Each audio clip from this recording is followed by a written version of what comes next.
오늘 여러분과 더불어서 우림과 둠밈을 가진 대제사장이라는 주제를 가지고 하나님 말씀 상고해보는 시간 갖도록 하겠습니다.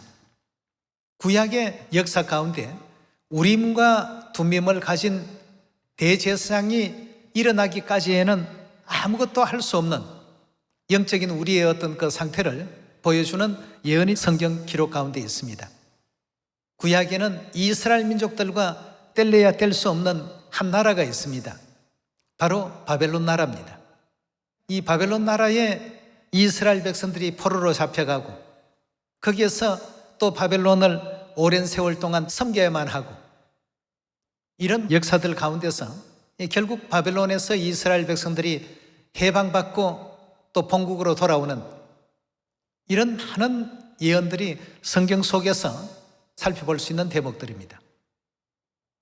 그럼 영적 바벨론의 포로로 잡혀서 참 하나님을 알지 못하는 가운데 억압당하고 영적으로 구속당했던 그러한 하늘 백성들을 영적 그 바벨론에서 해방시켜 주시고 속량시켜 주시는 구약의 바벨론의 포로로 잡혀갔다가 해방된 이런 어떤 역사 속에서 오늘날 우리의 모습을 발견해 볼 수가 있는 것입니다.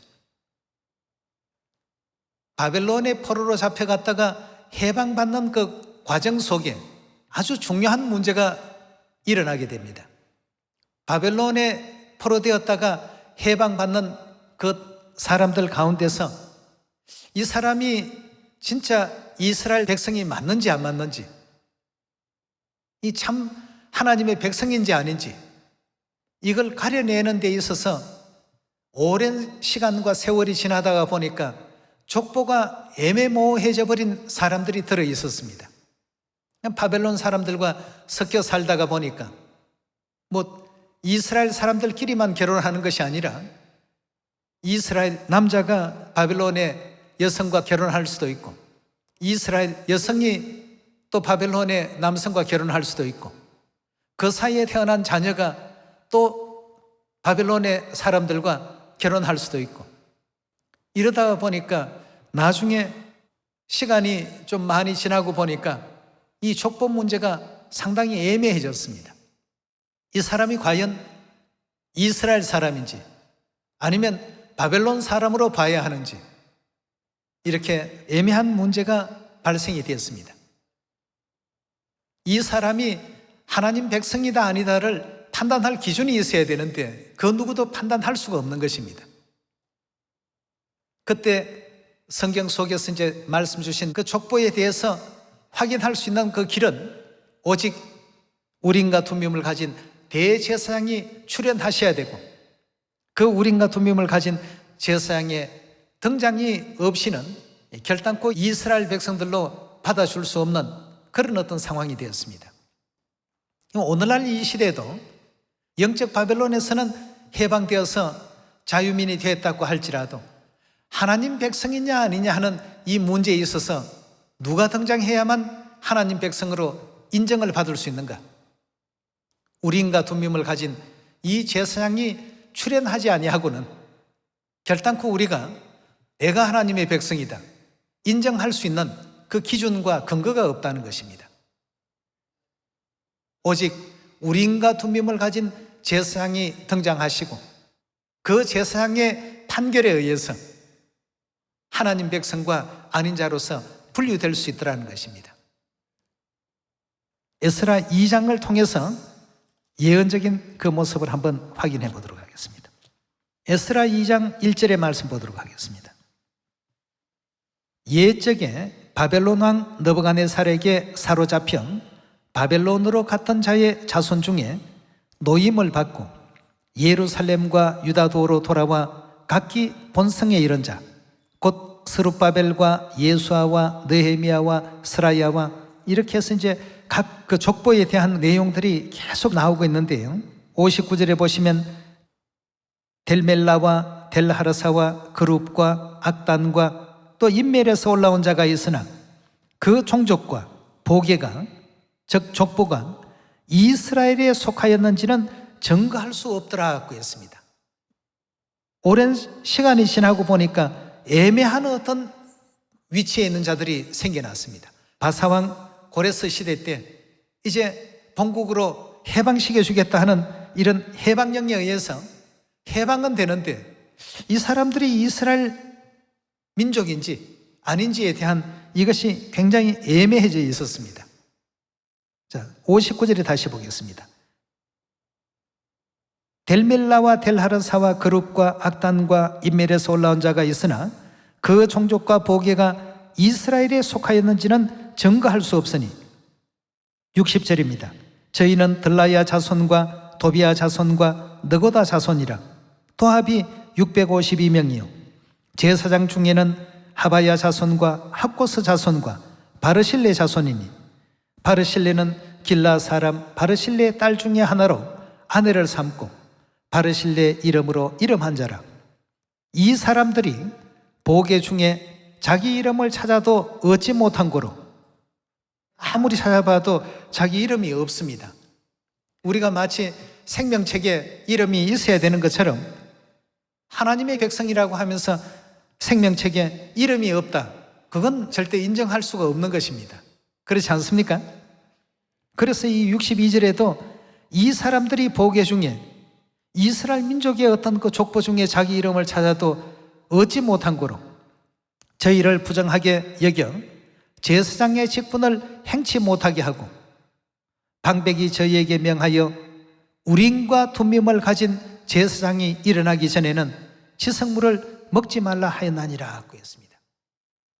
여기에 보니까 우림과 둠밈을 가진 제사장이 일어나기 전에는 이 사람들에게는 지성물을 먹을 수 있는 이런 권한을, 다시 말해서 제사장직을 수행할 수 있는 이 권한을 정지시켜버린 것입니다. 왜냐하면 불명확하니까. 이 사람들이 정말 참 이스라엘 사람들이 맞는지 족보에도 없고 말이죠. 굉장히 참 애매한 가운데 있었기 때문에 그 방백이 말하기를 우림과 둠밈을 가진 제사장이 일어나기 전에는 절대 지성물을 먹지 말라 하였더라고 했습니다. 이것도 이스라엘 백성들이 바벨론에서 해방을 받고 본국으로 돌아가는 과정에 이제 일어난 일입니다. 우리가 영원한 천국으로 지금 돌아가는 과정 아니겠습니까? 그렇다면 우림과 둠밈은 무엇을 가리키는가? 출애굽기 우리 28장 열어보도록 합시다. 28장 30절입니다.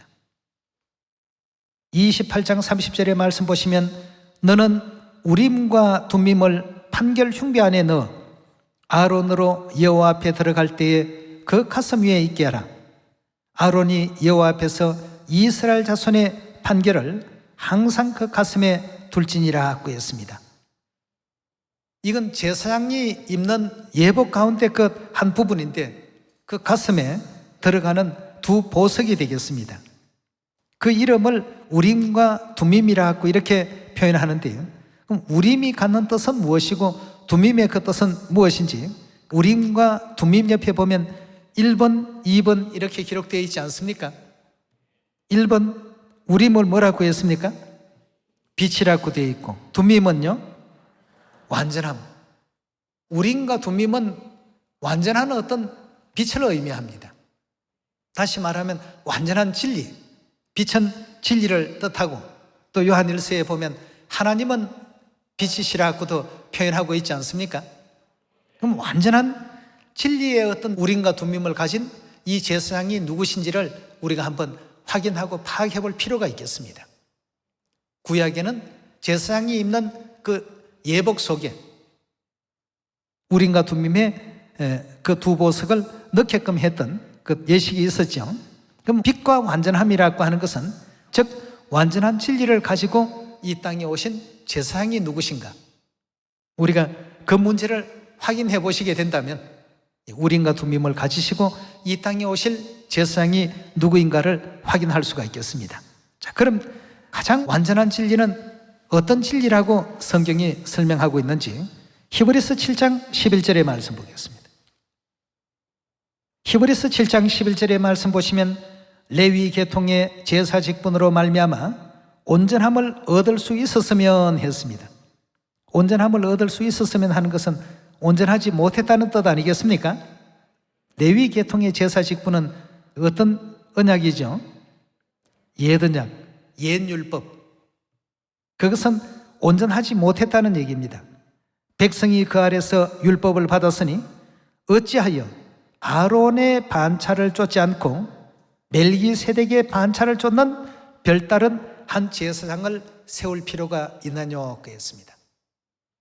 아론의 반차는 완전하지 못했기 때문에 완전한 진리인 멜기세덱의 반차를 하나님께서 세우셨다는 의미가 되겠습니다. 12절입니다. 제사의 직분이 변역하였은즉 율법도 반드시 변역하리니. 제사의 직분이 어떤 제사에서 어떤 제사로 변역이 되었습니까?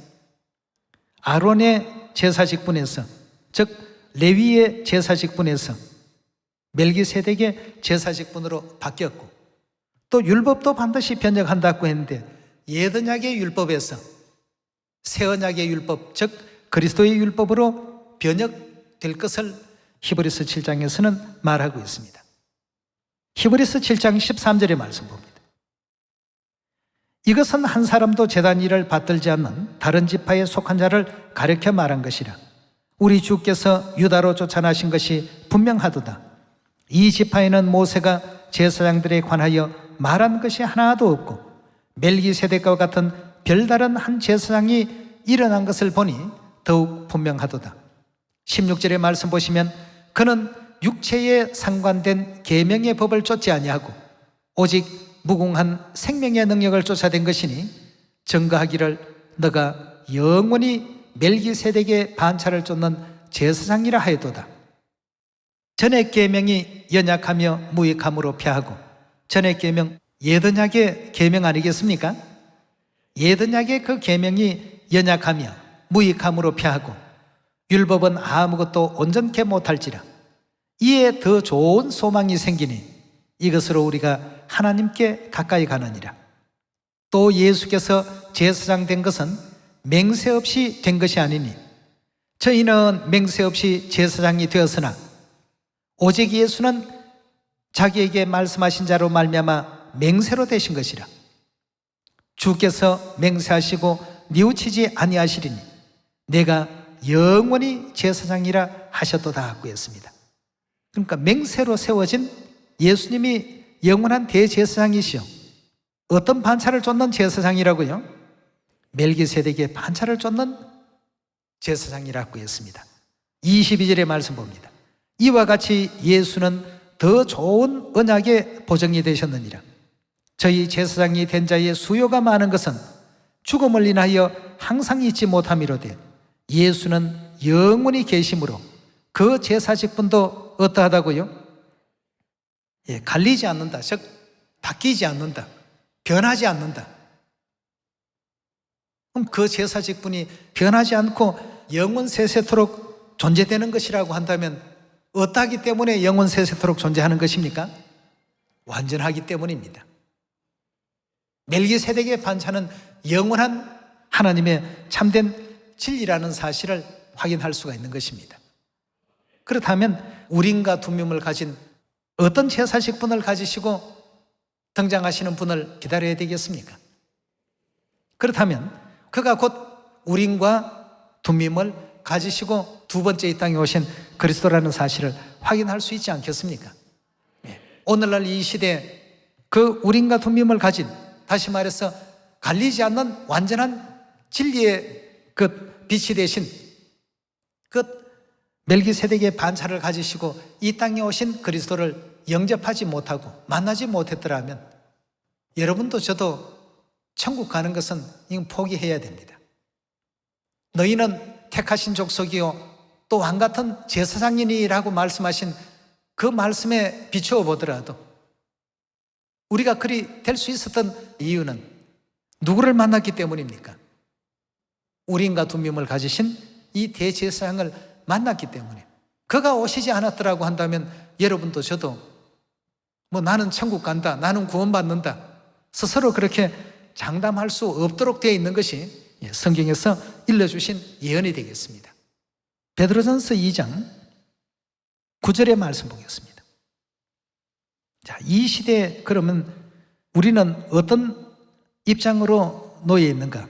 마치 바르실레 그 집안과 같은 그런 위치에 있는데요. 9절의 말씀 보시면 오직 너희는 택하신 족속이요. 뭐라고 했죠? 왕같은 제사장들이요. 거룩한 나라요. 그의 소유된 백성이니 이는 너희를 어두운 데서 불러내어 그의 기이한 빛에 들어가게 하신 자의 아름다운 덕을 선전케 하려 하심이라. 너희가 전에는 백성이 아니더니 이제는 하나님의 백성이요. 전에는 긍휼을 입지 못하였더니 이제는 긍휼을 얻은 자니라 했습니다. 자, 여기도 보니까 전에는 우리가 백성이 아닌 위치에 있다가 이제는 하나님의 백성된 자로서 이제 등장할 수가 있게 되었고, 전에는 긍휼을 얻지 못하던 위치에 있던 우리가 이제는 긍휼을 입을 수 있는 위치 가운데 서게 되었습니다. 누구로 말미암아서죠? 우린과 두뼘을 가지신 대제사장 그리스도로 말미암아서 초림 때는 예수라는 이름으로, 이 재림 때는 새 이름으로 이 땅에 오신 그 그리스도를 영접지 못한 사람들은 결단코 하나님의 기이한 빛에 나아갈 수 있는 이런 제 특권과 자격이 없는 것 아니겠습니까? 그럼 우리를 여기서 바르실레 집안과 같은 그런 제사장으로 설명하셨고, 또 지성물을 먹지 못한다고 했는데 그 지성물은 뭘 의미합니까? 구약의 성소 문제를 연구해 보게 되면 성소와 지성소 안에 있는 모든 그 기구들이 다 지성물입니다. 그리고 성소 안에서 나오는 모든 그 음식들, 이 역시 지성물입니다. 여기서 지성물을 먹을 수 없다라고 표현이 나온 것을 볼 때 먹는 지성물을 가리킨다라고 볼 수 있겠습니다. 그렇다면 오늘날 우린과 두뼘을 가지신 대제사장이 등장해서 이제 지성물을 먹어도 좋다라고 하는 판정을 받았다는 걸 뭘로 우리가 증거를 받을 수 있습니까? 여기서 말하는 지성물이 과연 무엇인지를 한번 요한복음 우리 2장을 통해서 확인을 한번 해봅시다. 요한복음 2장 17절의 말씀 함께 보도록 하겠습니다. 2장 17절의 말씀 보시면 제자들이 성경 말씀에 주의 전을 사모하는 열심히 나를 삼키리라 한 것을 기억하더라. 이에 유대인들이 대답하여 예수께 말하기를 내가 이런 일을 행하니 무슨 표적을 우리에게 보이겠나뇨? 예수께서 대답하여 가라사대 너희가 이 성전을 헐라 내가 사흘 동안에 일으키리라. 유대인들이 가로되 이 성전은 46년 동안에 지었거늘 내가 3일 동안에 일으키겠느냐 하더라. 그러나 예수는 성전된 자기 육체를 가리켜 말씀하신 것이더라 하고 했습니다. 결국 지성물은 성전에서 나와야 되겠습니다. 예수님은 이 성전된 자기 육체를 가리켜 말씀하신 것이더라 하고 했습니다.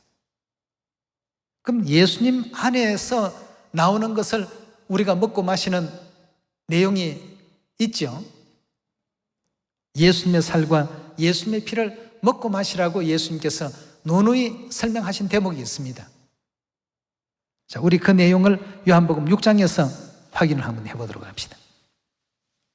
구약의 성소에서 나오는 속죄 제물이나 또 화목 제물이나 모든 제사의 제물들을 지성물이라고 표현하는데 성소와 성전은 동일한 어떤 뜻이 되겠습니다. 예수님께서는 자기 몸을 가리켜서 성전이라고 말씀하시고, 그럼 예수님 몸에서 나오는 것 중에 우리가 먹고 마시는 것이 무엇이 있는지 한번 확인해 봅시다. 요한복음 6장 53절의 말씀 보도록 합시다. 53절에 보시면 예수께서 이르시되 진실로 진실로 너희에게 이르노니 인자의 살을 먹지 아니하고 인자의 피를 마시지 아니하면 너희 속에 뭐이 없다고요? 생명이 없나니라. 내 살을 먹고 내 피를 마시는 자는 뭘 갖는다고요? 생명의 지성물인 예수 그리스도의 살과 예수 그리스도의 보혈의 피를 오늘날 우리가 먹고 마실 수 있다는 것은 뭘 의미하고 있습니까? 우린과 두뼘을 가진 제사장으로부터 우리가 하나님의 백성이라는 사실을 인정받았다는 의미가 아니겠습니까? 54절에 다시 봅니다. 내 살을 먹고 내 피를 마시는 자는 영생을 가졌고 마지막 날에 내가 그를 다시 살리리니 내 살은 참된 양식이요 내 피는 참된 음료로다. 다시 말해서 내 살과 내 피는 참된 지성물이다라는 뜻이 되겠습니다. 네. 왜냐하면 성전인 예수님에게서 나온 것이기 때문에 말이에요. 성전에서 나오는 이 음식물, 화목제 제물이나 모든 제물들이 다 지성물입니다. 그 지성물을 먹을 수 있도록 자격을 하나님께서 이 땅에 오셔서 우리에게 허락하고 계십니다. 새 언약 진리의 빛을 가지시고 이 땅에 오셔서 우리 인류 인생들에게 성전 대신 당신의 몸에서 나오는 유월절의 떡과 유월절의 포도주를 허락하시면서 이것은 내 살이다, 이것은 내 피다, 먹고 마시라. 그리하면 영생이 있을 것이다. 이렇게 언약을 해주시고 약속을 또 맺어 놓으셨습니다. 54절에 다시 봅니다. 내 살을 먹고 내 피를 마시는 자는 영생을 가졌고 마지막 날에 내가 그를 다시 살리리니 내 살은 참된 양식이요 내 피는 참된 음료로다. 내 살을 먹고 내 피를 마시는 자는 내 안에 거하고 나도 그 안에 거하나니 살아계신 아버지께서 나를 보내심에 내가 아버지로 인하여 사는 것 같이 나를 먹는 그 사람도 나로 인하여 살 것이다 하고 했습니다. 네. 결국 생명을 하나님께서 허락하신다는 이와 같은 중요한 뜻을 예언 속에 보여주시고 계십니다. 성전 안에서 나오는 어떤 내용을 먹으라 마시라고 하신 이 내용은 오직 제사장들에게 허락된 지성물들입니다. 그럼 이 지성물인 그리스도의 살과 그 피는 하나님께서 어떤 예식에 인쳐 놓으셨습니까? 마태복음 우리 26장에서 유월절 속에 인쳐져 있다는 사실을 확인해 보도록 합시다. 17절의 말씀 보겠습니다. 마태복음 26장 17절의 말씀 보시면 무교절의 첫날에 제자들이 예수께 나와서 가로되 유월절 잡수실 것을 우리가 어디서 예배하기를 원하시나이까? 가라사대 성아나무에게 가서 이르되 선생님 말씀이 내 때가 가까웠으니 내 제자들과 함께 유월절을 너 집에서 지키겠다 하시더라 하라 하신대 제자들이 예수의 시키신 대로 하여 유월절을 예배하였더라 그랬습니다. 자, 유월절 잡수시는 장면을 26절에 넘어가 보겠습니다. 저희가 먹을 때에 예수께서 떡을 가지사 축복하시고 떼어 제자들을 주시며 가라사대 받아 먹으라 이것이 내 몸이니라 하시고 27절의 말씀 보시면 또 잔을 가지사 사례하시고 유월절에 포도주가 담긴 잔이죠. 저희에게 주시며 가라사대 너희가 다 이것을 마시라 이것은 유월절의 그 포도주는 죄 사함을 얻게 하려고 많은 사람을 위하여 흘리는 바 나의 피 곧 언약의 피니라 하고 했습니다. 자, 이 지성물을 오늘날 먹고 마실 수 있는 이 사람들에게는 무엇이 허락되어 있습니까? 영생이 허락되어 있고 바벨론에서 그 풀려난다고 해서 무조건 천국 그냥 가는 것이 아닙니다. 우림과 둠밈을 가진 완전한 진리를 가지신 멜기세덱의 반차를 가지시고 이 땅에 오신 그 그리스도의 가르침 안에서 이 유월절 새 언약 생명의 떡과 포도주를 즉 하늘의 그 지성물을 먹고 마신 이 사람들에게 영생이 주어지고 하늘나라가 약속이 되어지고 보장이 되는 것입니다. 우림과 둠밈을 가진 완전한 새 언약의 진리의 법을 가지시고 이 땅에 등장하셔서 모든 인류 인생들에게 영적 지성물인 하나님의 그 살과 하나님의 그 피, 즉 유월절의 떡과 포도주를 먹고 마실 수 있도록 새 언약의 길을 전부 열어주신 이분이 오셔야 우리는 비로소 하늘나라 돌아갈 수 있다라는 확실한 이제 판정을 받을 수 있는 것입니다. 그가 누구십니까, 여러분? 지성물을 먹을 수 있는 이 권세를 누가 주셨습니까? 그리스도 안상훈께서 우리에게 허락하신 내용 아니겠습니까? 예. 여러분과 저는 이 구원이 중요합니다.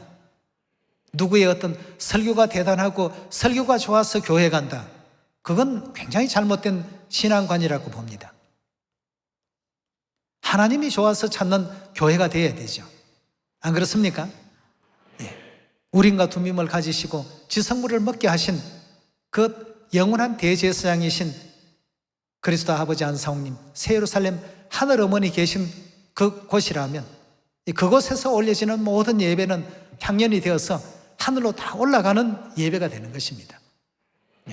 구원을 바라보면서 이런 은혜와 축복을 주신 하늘 아버지, 하늘 어머니께 영원한 우리 감사와 영광을 돌릴 수 있는 하늘 자녀들이 다 되시고, 아직도 우리 주위에 하나님을 찾아서 방황하고 있는 그런 불쌍한 영혼들에게도 진리를 소개하고 아버지를 소개하고 어머니를 또 알려드릴 수 있는 이런 기회가 있을 때 열심히 또 사마리아 땅끝까지 복음 전하는 하나님의 아름다운 성도들이 다 되시길 부탁드리면서 오늘 말씀 마치도록 하겠습니다. 감사합니다.